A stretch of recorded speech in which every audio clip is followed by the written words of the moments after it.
Welcome to this special show on ORF. At the tail end of the year, there finally seems to be some light at the end of the tunnel. A lot of the narrative in the last couple of days has been about vaccines.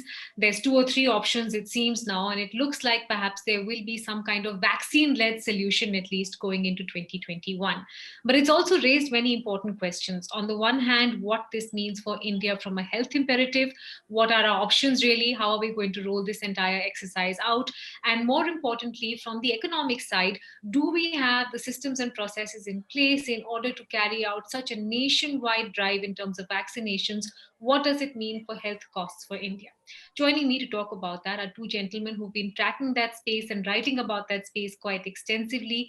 Umain Kurian, who's senior fellow at ORF and also looks after the health initiative, and Mihir, who is a senior fellow as well and looks after the entire economic umbrella for ORF. They've written two very sharp pieces on this, and I encourage all of those watching to read in as well. So thank you, both of you, for joining in. Umain, first word with you, just to sort of set the context, because one has lost count of which ones have made it and which ones have not. What are the three or four vaccines we're looking at right now that have displayed efficacy enough to seem like valid options going into 2021? Thank you, Mitali. Right now we are looking at, in terms of media coverage, we are looking at Pfizer, we are looking at Moderna, and we are looking at the Sputnik vaccine from Russia, and also AstraZeneca. Of these, the first three ones, the Pfizer one, the Moderna one, and the Russian vaccine, they have shown efficacy of more than 90%. And AstraZeneca, as you know, it is a bit of confusion as of now.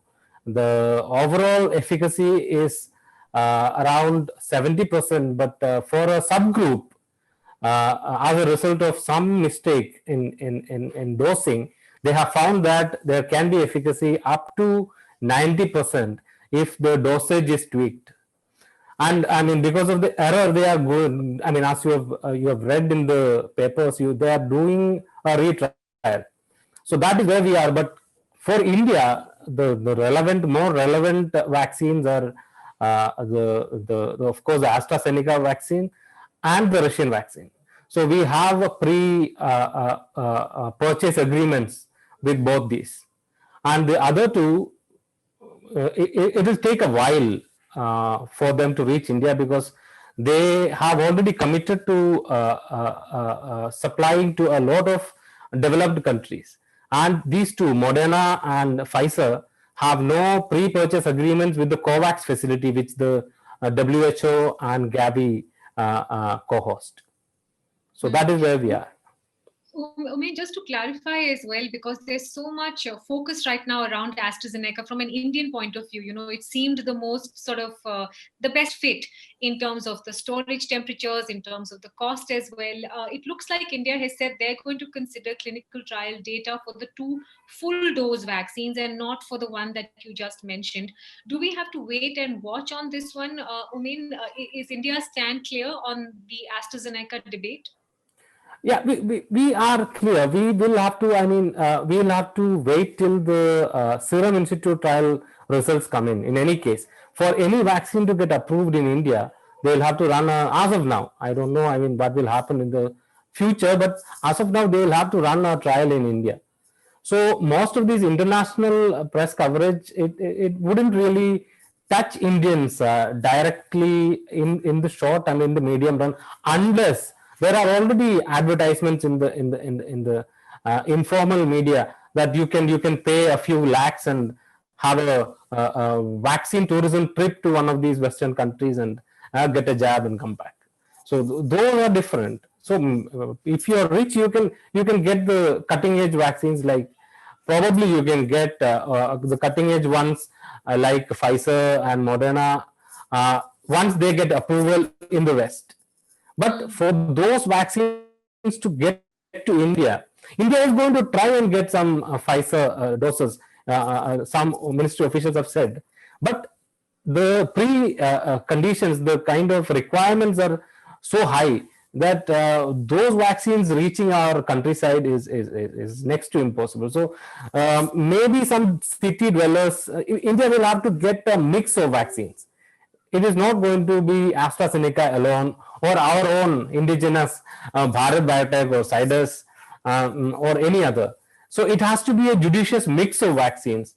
So maybe for some cities the Pfizer vaccine might work, but then there will be huge debates, vaccine apartheid and stuff like that, because there will be an efficacy difference between the vaccines that will go to the villages and the vaccines that will go to the cities.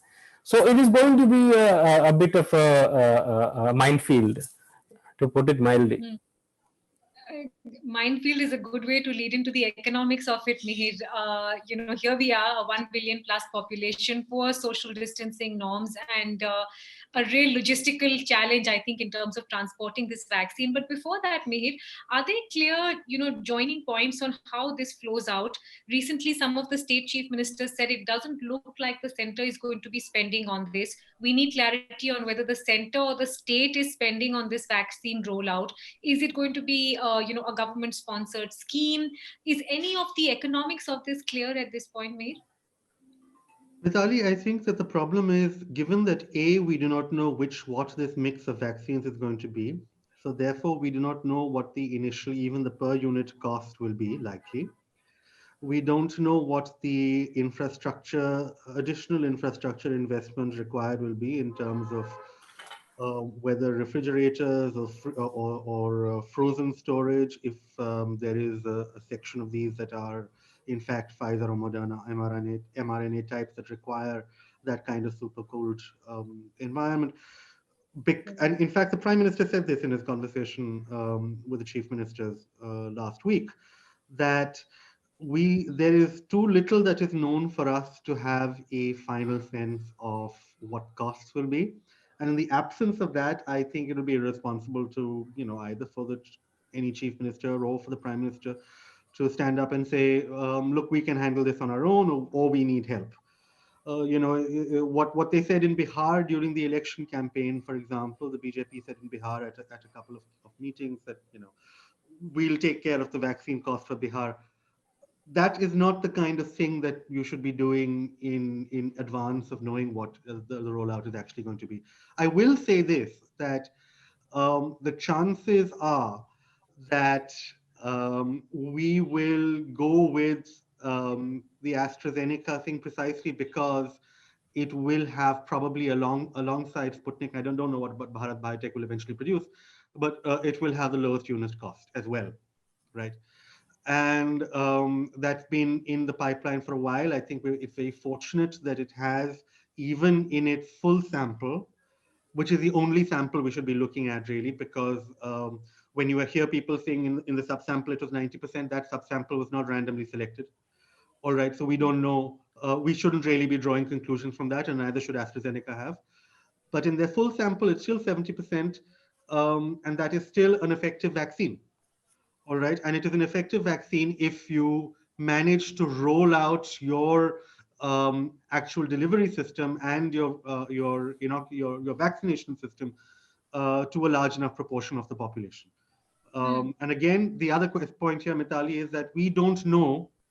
Unfortunately, we have not done proper studies on movement within India, interactions, etc. A proper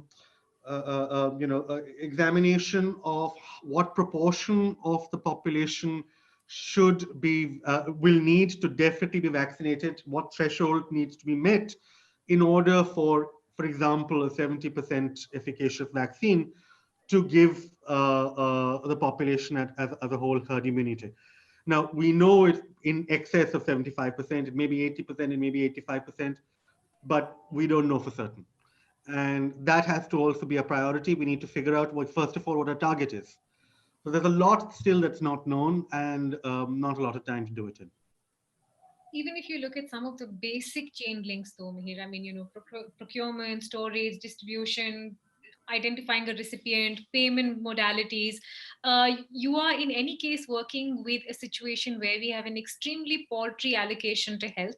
Now there is talk of the upcoming budget actually seeing a big boost in terms of, what the health allocation will be, perhaps doubled. Do you think that that is a given, that in the next couple of months there will be much more money at least directed towards health as an imperative? Well, I think that it's fair to say that the money that was required for vaccination and for will be provided.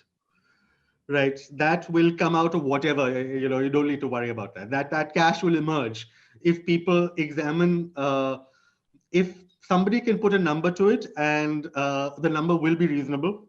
All right, it's not going to be something that's going to break the bank for India.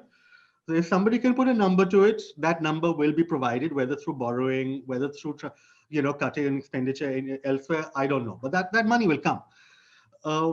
I think the real problem is getting to it, and getting the constraint is not money. The constraint is state capacity, and the constraint is time. All right. So the question really, if you speak to the government, what the government will say, and a lot of people on the sort of more optimistic side of the spectrum will say that this is not regular healthcare. This is a mission. All right. And things that the Indian government does on mission mode, it usually does better than primary healthcare, which is an ongoing process and requires, maintenance of structures and so on and so forth, and creation of proper monitoring. Mission mode, whether it is vaccination programs in the past, which people point to regularly, we've managed to by and large do better than other stuff. And so if this is an all over national mission, which is again how the Prime Minister is trying to frame it, maybe we will do it better than we've done health in the past.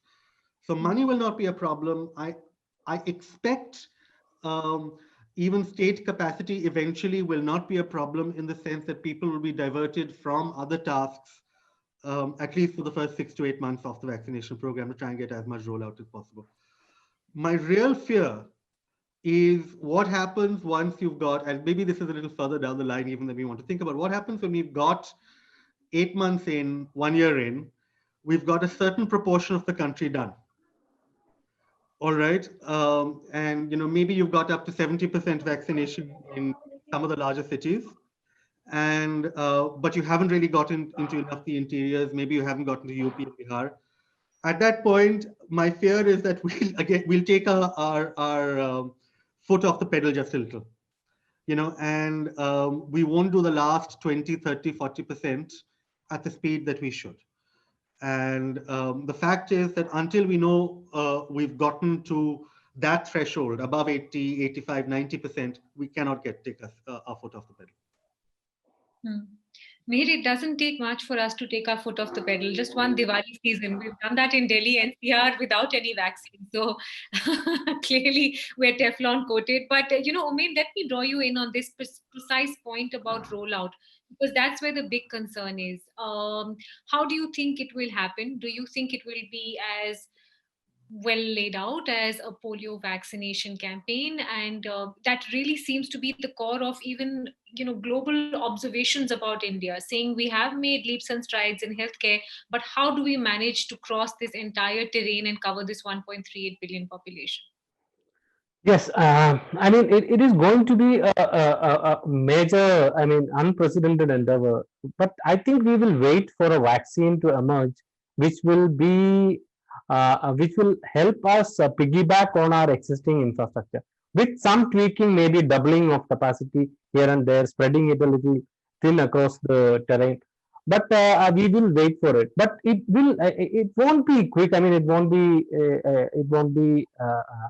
Our efforts, in most of the lower middle income countries, our efforts will lag the Western effort by months. We'll start late, we will stretch it on for a while, and we will reach hopefully the final destination a year down the line probably. The number of doses is enormous. The infrastructure challenges, the bottlenecks are enormous. So that is going to be an issue. But an interesting problem that we might find is about the demand. Supply will eventually emerge because I mean the kind of success rate in vaccines that we are seeing now is also unprecedented. I mean, I mean, there is the vaccine value of death.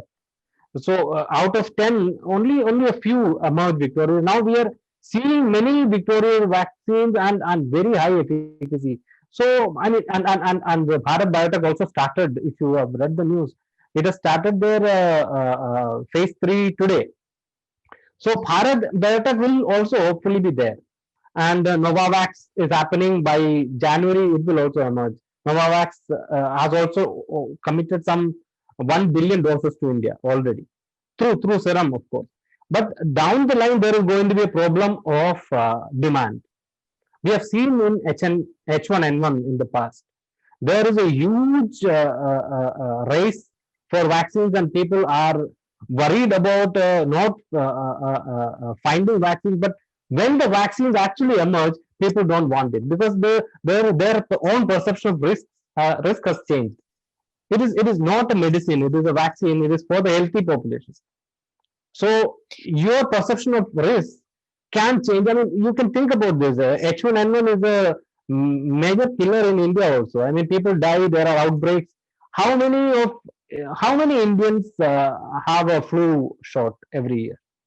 Very few.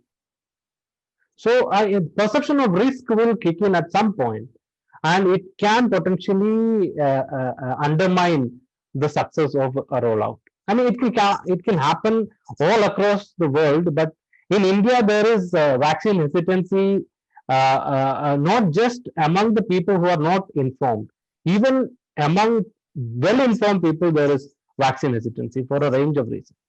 Hmm. So Sure. Mihir, Umein raises an important point also about this, divide that may now begin to grow wider between the poor and the rich nations. I was reading a recent City note which pointed out that vaccine supply may fall short of demand in emerging market countries in 2020. So by the first half of 2022, you have a situation where developed economies have seen considerable more progress, courtesy the kind of vaccine rollout they've been able to do versus the developed economies. Do you think that is another risk for us, economically speaking? I'm not talking about the vaccines now. Well, I think it's a certainty that will happen. And I think Woman is, in fact, being a little optimistic if he says we are lagging them by a few months. I think that many developing countries, emerging markets, may lag by more than a year. Um, I think you could very realistically get a situation in that by the end of next year, um, Europe is largely, for example, completely vaccinated, and India is only at about 40% or 35 or 40%. Now, for example, from one point of view, that means that suddenly international travel becomes even more complex than it is currently, right? So, because if you're moving from a place which has complete vaccination to a place where the disease may still be spreading, people will begin to worry because vaccination is not just about individual immunity, it's about the environment in which you're in. That's what a successful vaccine program does. So again, I think that we are going to find a situation a few years, a year or so down the line, where international movement will once again come into question. We're going to have a situation where some economies will have recovered to maybe 97, 98% of what they were pre-pandemic, and other economies are still at 85, 88%. All right, we already see a little bit of that in the sense that we see that the difference between some East Asian economies, including China and Taiwan, and the rest of the world is about that much. So, we are going to be permanently disadvantaged, not permanent, we're going to be temporarily disadvantaged, not just India, but several other emerging markets in terms of our output, in terms of our productivity, in terms of our movement, until we can get this sorted. And we may be we may lose a year and a half as compared to the advanced world, yes. yeah, if I may add one more thing to what Mihir just said, none of these vaccines have proven effectiveness in controlling the spread.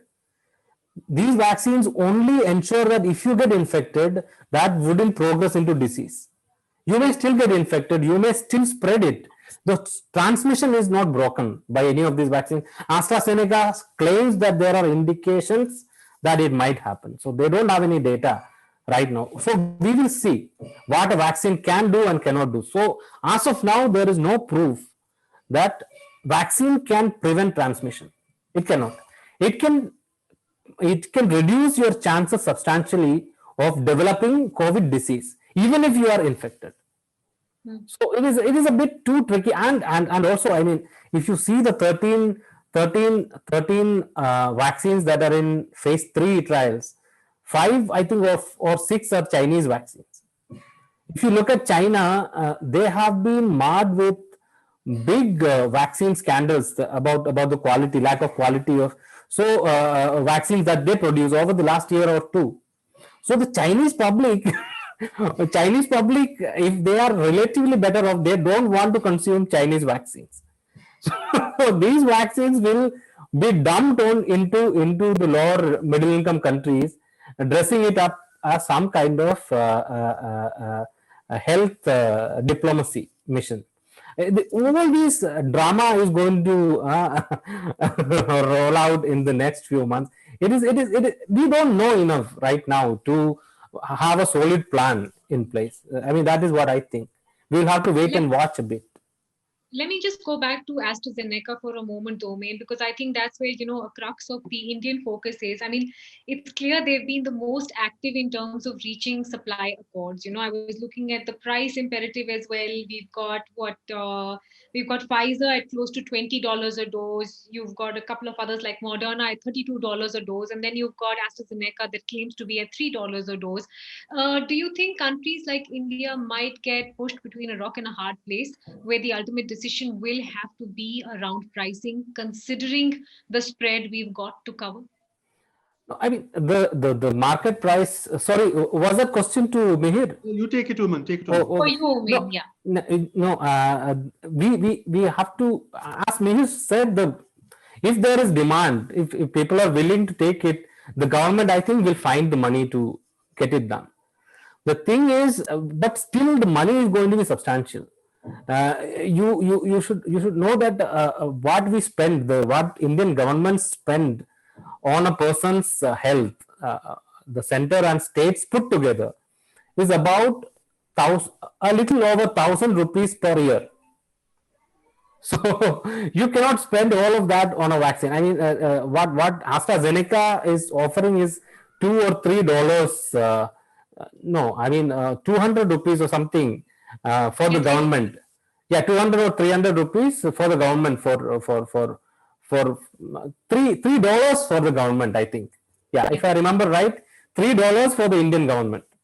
In the private market, it will be around 800 to 1,000 rupees. That is what they say. But $3 is, I think, it is easily manageable for India, and hopefully it will permanently push up the health allocation. But I think it is manageable. But the problem is, I mean, how will you take? You can have stockpiles of vaccines. Getting the jab done is going to be the problem, and it will take much longer. Like Mihir says, it is going to take quite a while before we achieve anything above 70%. Mihir, hindsight is always 2020. So here we are talking about the vaccine, but a couple of months back, there was so much talk about remdesivir and how that was going to be this panacea. I want you to indulge people watching and lay out a base case scenario of what to expect in 2021, because I think a lot of this vaccine talk is also about hope and optimism, right? You had a rotten 2020, you want to look for better news in 2021. But what would you lay out as a reasonable base case scenario for 2021 for the Indian context? I think that we'll start seeing I mean, Oman can probably answer better on how long, on how swiftly they'll be able to wrap up Indian approvals. But I suspect that the logistical work underlying getting the both AstraZeneca and Sputnik 5 off the shelves and into hospitals and clinics and vaccination centers will start happening, it'll start happening in December, according to the Serum Institute on AstraZeneca, but it'll definitely be happening for both of them in the first quarter of next year. We will, I think, sometime in the next 3 months, you and I will probably 4 months. You and I will meet the first person we've in our group of friends who's been vaccinated, right? And it'll be a little like the first person you met in the 2000s who had a cell phone, huh? The 98100 number. So it'll be a little bit like that. Somebody will say, yes, I got, I went and got my shot because I'm, because and they'll have gotten it because they'll have moved up the chain of priority in a particular way. Again, we don't know what the chain of priority is. That the Prime Minister said that we will broadly follow the WHO recommendations, but we'll tweak it for India. My suspicion is that it'll be frontline workers, it'll be people in essential jobs in the medical and other industries. Then it'll be older people, and this is India, so I suspect it'll be a couple of people in government as well, right? That's the Indian tweak. But the eventually, I think to the regular public, to people who are not in the old age category and who are not essential workers or connected in some particular way to that priority list, probably the second half of next year. Yeah. Right. Umain, you wanna second that? And now that I've taken your advice regarding Chinese vaccines, what is your base case scenario for 2021? No, I'm not saying that. I mean, it can also be the same for Indian vaccines. I mean, Indian middle class might not really want to get an Indian vaccine. So yeah. It is everywhere. No, the thing is, this Bharat. I mean, all the vaccines that we are developing indigenously. Right now, the capacity to produce is around 100 million doses. Zydus, Bharat Biotech, all these, they are trying to push it up to 300 to 500, but supply is going to be a constraint in the medium run. So I don't see our crossing 40%, 50% next year in terms of overall coverage. Beyond 40% to 50%, not beyond. I mean, it is even in the best case scenario, by the next Independence Day, we will have a few, I mean, in 2 digits if we are lucky. I mean, some coverage or some ensured coverage. And then we will have to go slow. I mean, hopefully by the end of the year, we will have, as Mihir said, we will have covered the most vulnerable ones.